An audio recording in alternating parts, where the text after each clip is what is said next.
Shalom rekan-rekan Trinity yang dikasihi Tuhan. Marilah sebelum kita lebih jauh masuk ke dalam ibadah, kita mengambil saat teduh sejenak.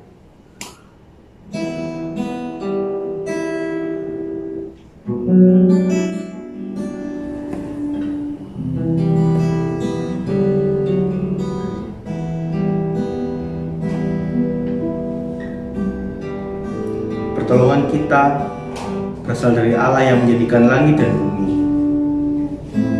Karya penyelamatan dari Tuhan Yesus Kristus dan penyertaan dari Roh Kudus menyertai kita sekalian. Marilah kita masuk ke ruang Roh Kudus.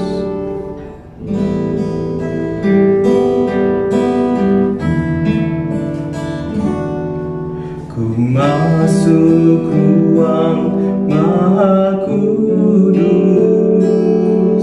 dengan darah anak domba. Ku masuk dengan hati tulus, menyembah yang Maha Kuasa. Ku menyembahmu, ku sembahmu,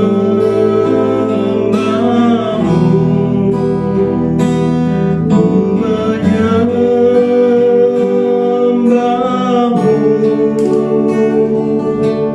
ku sembahmu, sebab namamu kudus,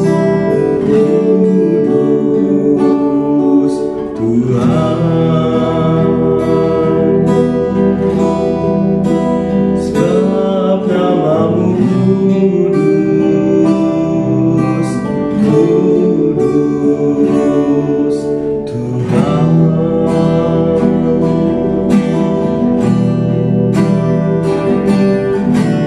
Masuk ruang Maha Kudus dengan darah anak domba. Ku masuk dengan hati tulus, menyembah yang Maha Kuasa.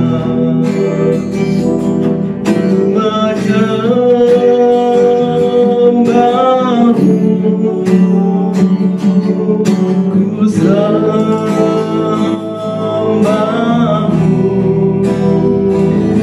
ku menyembahmu,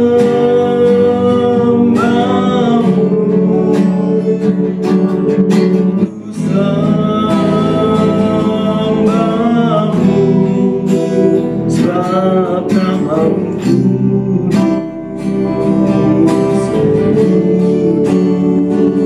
kudus Tuhan.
Sebab namamu kudus, kudus Tuhan.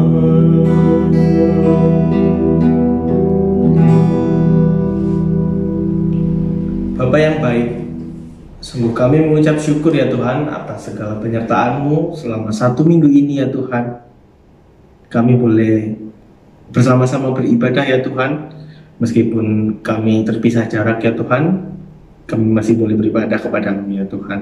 Kami mengucap syukur ya Tuhan. Sekarang kami mau masuk lebih dalam ke ibadah kami ya Tuhan. Kiranya ibadah kami ini boleh berkenan bagi-Mu ya Tuhan. Kami boleh mendapatkan berkat yang dari Kau saja ya Tuhan, dan nama-Mu yang dipermuliakan ya Tuhan. Namun sebelumnya ya Tuhan, kami ingin merendahkan diri kami ya Tuhan. Kami ingin mengakui segala dosa yang telah kami perbuat ya Tuhan, baik yang kami sengaja maupun yang tidak kami sengaja ya Tuhan. Kami menyesal telah mendukakan hati-Mu ya Tuhan. Dan kiranya Kau boleh memberikan kami hikmat ya Tuhan, agar kami tidak mengulangi dosa yang telah kami perbuat ya Tuhan, supaya nama-Mu semakin dipermuliakan di dunia ini ya Tuhan. Terima kasih ya Tuhan, terima kasih. Di dalam nama Tuhan Yesus kami berdoa dan mengucap syukur. Haleluya, amin. Nats pembimbing kita pada hari ini terambil dari Yeremia 18 ayat 4. Apabila bejana yang sedang dibuatnya dari tanah liat di tangannya itu rusak, maka tukang beduk itu mengerjakannya kembali menjadi bejana lain menurut apa yang baik pada pemandangannya. Marilah bersama umat di sepanjang abad kita mengikrarkan pengakuan iman kita seturut dengan pengakuan iman rasuli.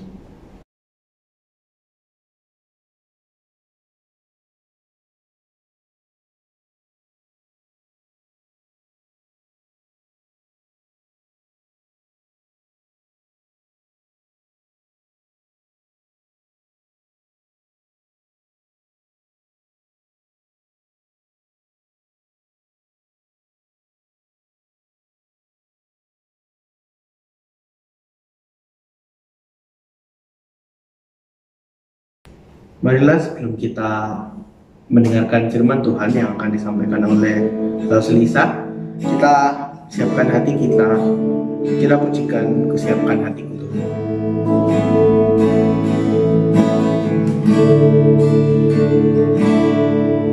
Kusiapkan hatiku Tuhan untuk dengar firman-Mu saat ini.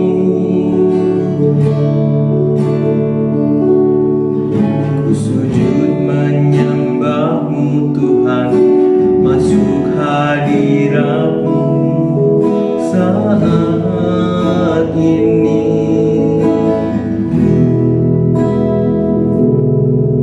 Curahkan urapan-Mu Tuhan bagi jemaat-Mu saat ini. Ku siapkan hatiku Tuhan untuk dengar firman-Mu.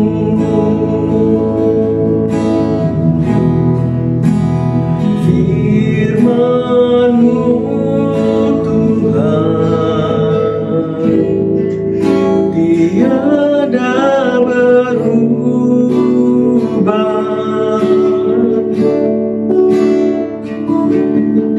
Dahulu, sekarang, selama-lamanya tiada berubah. Firman-Mu Tuhan menolong hidupku.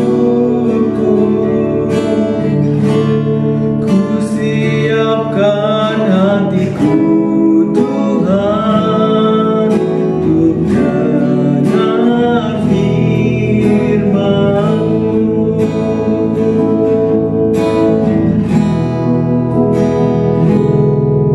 Ku siapkan hatiku Tuhan untuk dengar firman-Mu saat ini.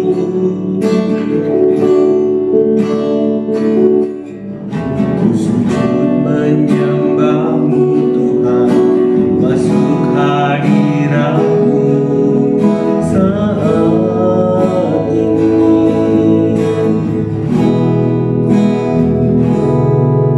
Curahkan urapan-Mu Tuhan bagi jemaat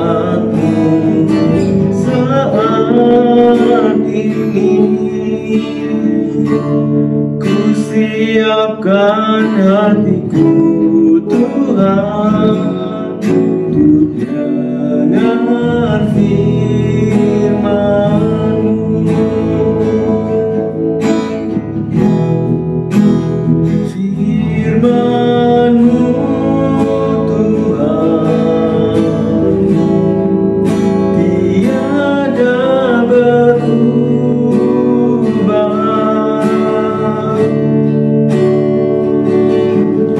Dahulu, sekarang, selama-lamanya tiada berubah.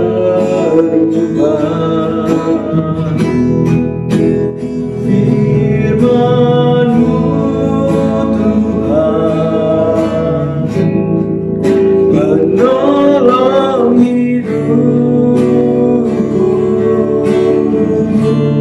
Ku siapkan hatiku Tuhan untuk dengar firman-Mu.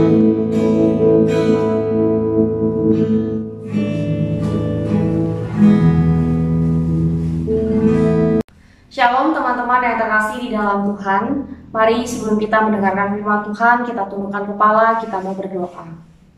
Tuhan, kami bersyukur jikalau hari ini kami boleh diberikan kesempatan untuk kami boleh kembali bersama-sama beribadah. Sekalipun masih dalam kondisi kami masih belum bisa bersama-sama untuk beribadah di gereja, tapi biarlah pada saat ini ya Tuhan, kami boleh bersehati untuk boleh mendengarkan akan kebenaran firman-Mu. Dan biarlah ya Tuhan, firman ini yang boleh terus menopang akan kehidupan setiap kami dan menjadi kekuatan bagi setiap kami di dalam kami menjalani pembentukan yang boleh Tuhan kerjakan di dalam kehidupan kami. Terpujilah Engkau ya Tuhan, di dalam nama Tuhan Yesus kami berdoa. Amin. Teman-teman, firman Tuhan pada pagi hari ini saya ambil dari Lukas pasal yang ke-24 ayat 19 sampai ayat yang ke-23. Saya akan baca untuk kita sekalian. Katanya kepada mereka, "Apakah itu?" Jawab mereka, "Apa yang terjadi dengan Yesus orang Nazaret? Dia adalah seorang nabi yang berkuasa dalam pekerjaan dan perkataan di hadapan Allah dan di depan seluruh bangsa kami. Tetapi imam-imam kepala dan pemimpin-pemimpin kami telah menyerahkan dia untuk dihukum mati dan mereka telah menyalibkannya. Padahal kami dahulu mengharapkan bahwa dialah yang datang untuk membebaskan bangsa Israel. Tetapi sementara itu telah lewat 3 hari sejak semuanya itu terjadi. Tetapi beberapa perempuan dari kalangan kami telah mengejutkan kami. Pagi-pagi buta mereka telah pergi ke kubur dan tidak menemukan mayatnya. Lalu mereka datang dengan berita bahwa telah kelihatan kepada mereka malaikat-malaikat yang mengatakan bahwa dia hidup. Teman-teman yang terkasih di dalam Tuhan, kisah ini adalah kisah perjalanan 2 orang murid menuju ke Emmaus. Peristiwa perjalanan ke Emmaus ini merupakan peristiwa yang terjadi setelah kebangkitan Tuhan Yesus. Dan peristiwa ini persis terjadi setelah Tuhan Yesus bangkit dari kematiannya. Jadi bersamaan dalam 1 hari. Nah teman-teman, di dalam perjalanan menuju ke Emmaus, 2 orang murid ini sedang membicarakan hal yang sedang hangat. Ya, kalau zaman sekarang membicarakan sesuatu yang sedang viral gitu ya, yang sedang menghebohkan, yang sedang hangat untuk diperbincangkan. Nah, saat mereka sedang membicarakan mengenai Tuhan Yesus ya, yang telah bangkit dari kematiannya itu, tiba-tiba ada seorang asing yang turut serta di dalam perjalanan mereka. Bahkan orang asing ini bukan hanya sekedar mengikuti perjalanan mereka, tetapi orang asing ini juga turut di dalam percakapan mereka, turut ngobrol bersama dengan para murid. Tetapi teman-teman, di tengah obrolan itu orang asing ini mulai bertanya kepada 2 orang itu, "Apa sih yang sedang kalian omongin? Kelihatannya seru banget. Apa sih yang lagi kalian omongin? Siapa sih yang lagi kalian bahas?" Lalu kedua orang itu terkejut. Dan kedua orang ini mulai bertanya-tanya, ini orang siapa ya? Kalau dia orang di tempatnya kita, ya orang daerah sini, masa sih dia nggak tahu satu kejadian yang lagi heboh, satu kejadian yang lagi viral pada saat ini? Atau jangan-jangan dia ini adalah pendatang, sehingga dia nggak tahu apa yang sedang terjadi di daerah kita. Lalu teman-teman, mungkin kita juga bertanya, siapa sebenarnya orang asing ini? Di dalam ayat yang ke-15, teman-teman, kita dapat melihat bahwa orang asing itu tidak lain dan tidak bukan adalah Tuhan Yesus sendiri. Nah, anehnya, mereka yang selama ini menyaksikan Tuhan Yesus, mereka yang selama ini mengikuti Tuhan Yesus, melihat perkara-perkara besar yang Tuhan Yesus lakukan, tetapi kenapa hari itu mereka tidak mengenali bahwa yang sedang bersama-sama dengan mereka itu adalah Tuhan Yesus sendiri. Seseorang yang sedang mereka perbincangkan, seseorang yang sedang mereka bicarakan. Tapi kenapa mereka tidak mengenal? Apa yang membuat mereka tidak mengenal bahwa itu adalah Tuhan Yesus, teman-teman? Kok bisa ya? Kok bisa? Selama ini Tuhan Yesus bersama-sama dengan mereka dan mereka bersama-sama dengan Tuhan Yesus. Kita lihat di dalam ayat yang ke-16, teman-teman. Jawabannya yaitu, tetapi karena ada sesuatu yang menghalangi mata mereka, sehingga mereka tidak dapat mengenal Dia. Wah, ternyata ada sesuatu yang menghalangi mata mereka. Tetapi sesuatu ini apa? Kenapa tidak dijelaskan? Nah, kalau menurut dari penulisan teks ini, teman-teman, ayat 16 ini dituliskan dalam bentuk pasif, ya. Bentuk pasif mengandung pengertian bahwa objek yang dikenai kata kerja itu tidak akan pernah bisa berbuat apa-apa tanpa campur tangan orang lain.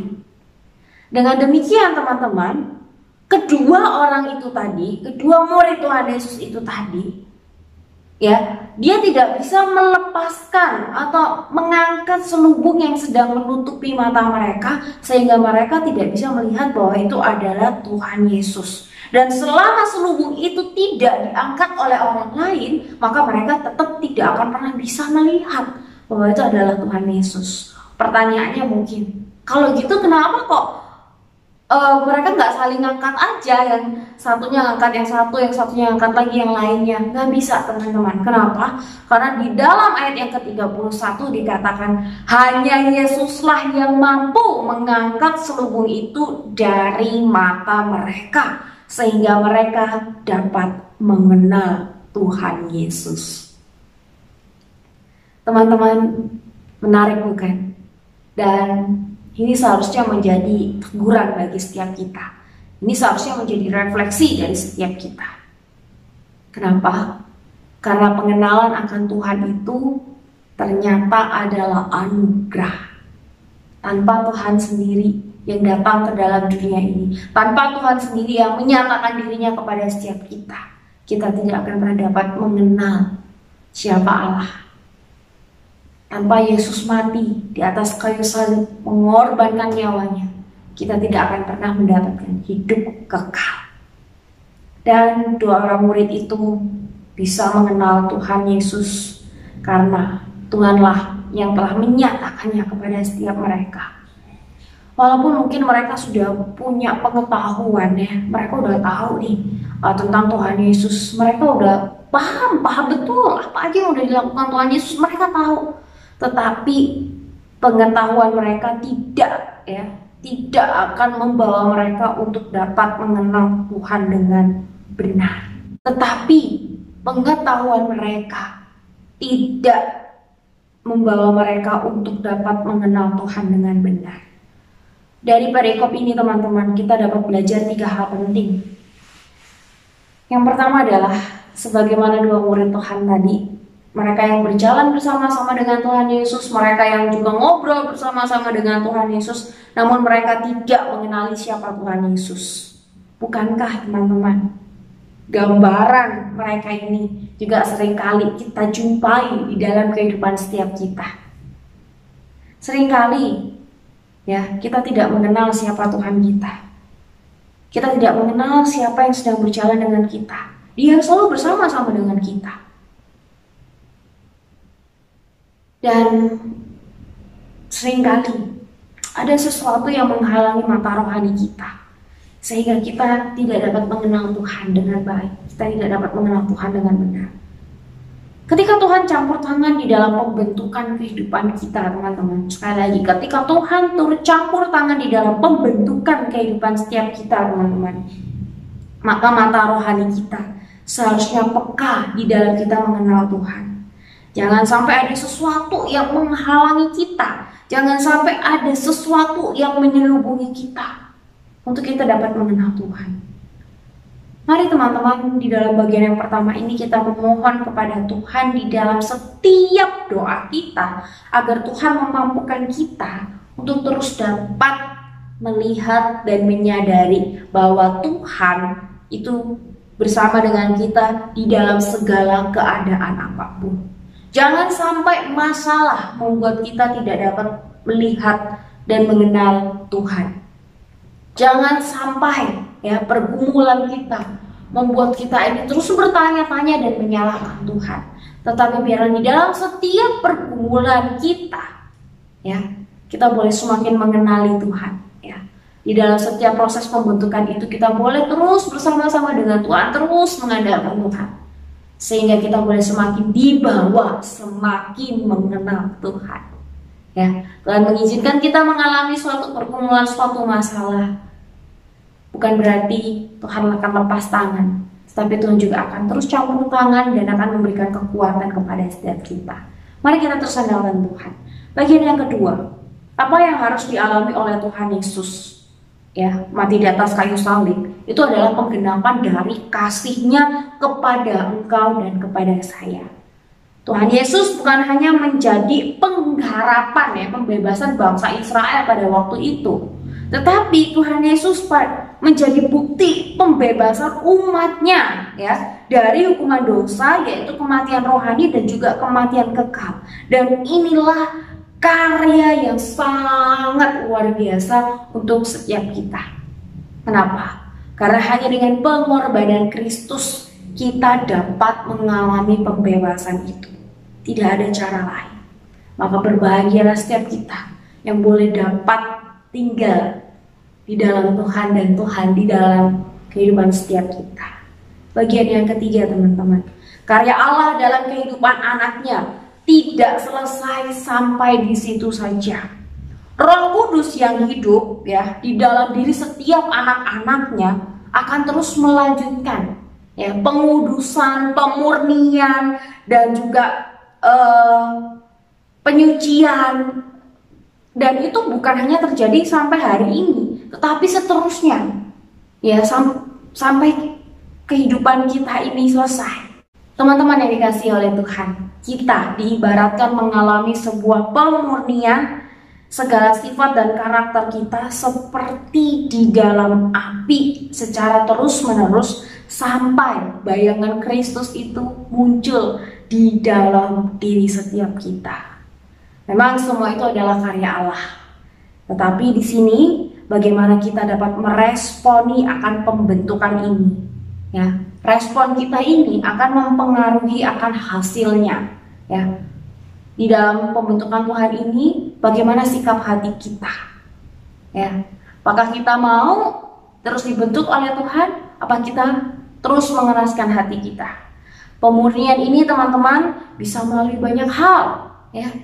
Banyak hal, bisa melalui firman Tuhan yang kita dengarkan, bisa melalui teguran personal antara sesama kita, ataupun dari kakak rohani kita, ataupun dari orang tua kita. Banyak sekali. Juga bisa mengalami, bisa juga melalui apa yang kita alami, seperti yang tadi dalam poin yang pertama, pergumulan, masalah. Semua itu bisa menjadi bagian dalam pembentukan kita. Dan saat kita mendengarkan firman Tuhan, kita diperhadapkan oleh dua pilihan, teman-teman. Apakah kita hanya menganggap firman Tuhan itu sebagai pengetahuan yang sekedar saya tahu, oh ya saya mengerti, atau lebih dari itu, tetapi kita mau melakukannya. Teman-teman, ketika kita ditegur, apakah kita malah marah atau malah kita memberontak, atau dengan sikap hati yang mau dibentuk oleh Tuhan, kita menerima akan teguran itu dan menjadi satu koreksi bagi setiap kita, sehingga kita boleh terus dimurnikan, sehingga kita boleh semakin bertumbuh. Ketika kita mengalami ujian, ketika kita mengalami pergumulan dari Tuhan, apakah kita mengeluh dan terus mempertanyakan Tuhan, atau kita semakin berserah kepada Tuhan? Bukan menyerah ya teman-teman, tetapi berserah kepada Tuhan. Kiranya firman Tuhan pada pagi hari ini teman-teman membawa setiap kita untuk boleh terus menjalani proses pembentukan yang Tuhan izinkan, yang sedang Tuhan kerjakan di dalam kehidupan pribadi lepas pribadi dari setiap kita. Dan biarlah setiap kita boleh membuka hati kita untuk boleh terus dibentuk oleh Tuhan. Bagaikan bejana siap dibentuk, demikianlah hidupku ya Tuhan di tangan-Mu. Amin teman-teman. Kiranya kita semua boleh dapat mengatakan hal yang demikian, sehingga kehidupan kita semakin hari boleh semakin memuliakan Tuhan, baik di dalam pikiran, perkataan, dan juga perbuatan kita. Mari kita tundukkan kepala. Tuhan, terima kasih untuk firman-Mu, di mana kami boleh belajar dan boleh diingatkan kembali. Terima kasih ya Tuhan untuk karya-Mu dalam kehidupan setiap kami, anugerah-Mu untuk kami boleh mengenal-Mu ya Tuhan. Ampuni kami jikalau seringkali pikiran, perkataan, dan perbuatan kami tidak mencerminkan Kristus yang telah mati dan juga hidup dalam kehidupan setiap kami. Ampuni kami ya Tuhan. Tapi biarlah firman Tuhan pada pagi hari ini boleh membangun, mengingatkan kami kembali akan komitmen kami, bahwa kami ini adalah bejana-bejana Tuhan, di mana kami pada saat ini siap untuk boleh dibentuk oleh Tuhan. Sempurnakan kehidupan setiap kami ya Tuhan, dan biarlah setiap kami boleh menjadi pribadi-pribadi yang boleh semakin berkenan di hadapan-Mu. Di dalam nama Tuhan Yesus kami berdoa. Amin. Marilah sebelum kita mengakhiri ibadah kita hari ini, kita menyerahkan diri kita untuk selalu mau dibentuk seturut dengan kehendak Tuhan, agar kita terus memancarkan kasih Kristus dalam diri kita, dan nama Tuhan saja yang dipermuliakan.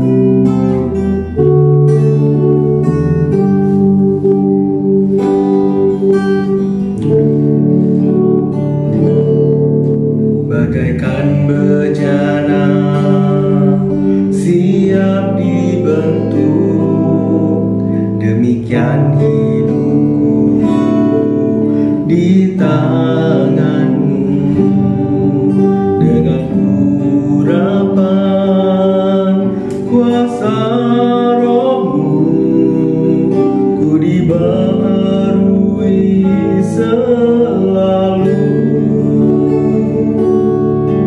Jadikanku alat dalam rumah-Mu, inilah hidupku di tangan-Mu. Bentuklah seturut kehendak-Mu, pakailah sesuai rencana-Mu.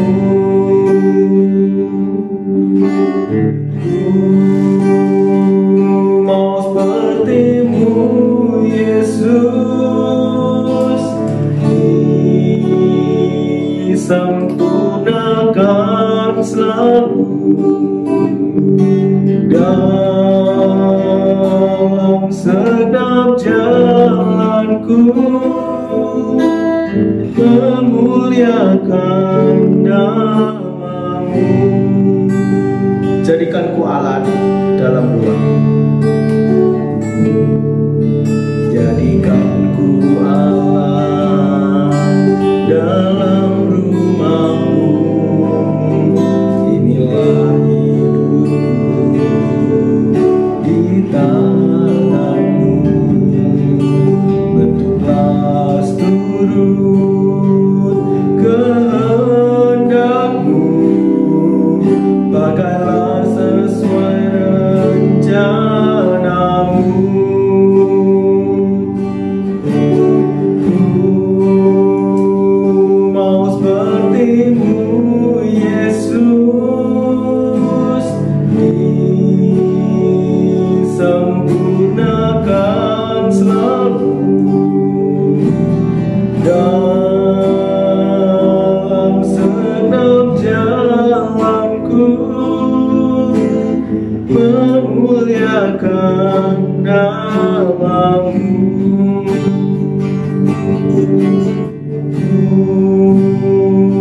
Mau seperti-Mu, Yesus, disempurnakan selalu dalam segenap jalanku, memuliakan nama-Mu, memuliakan nama-Mu, memuliakan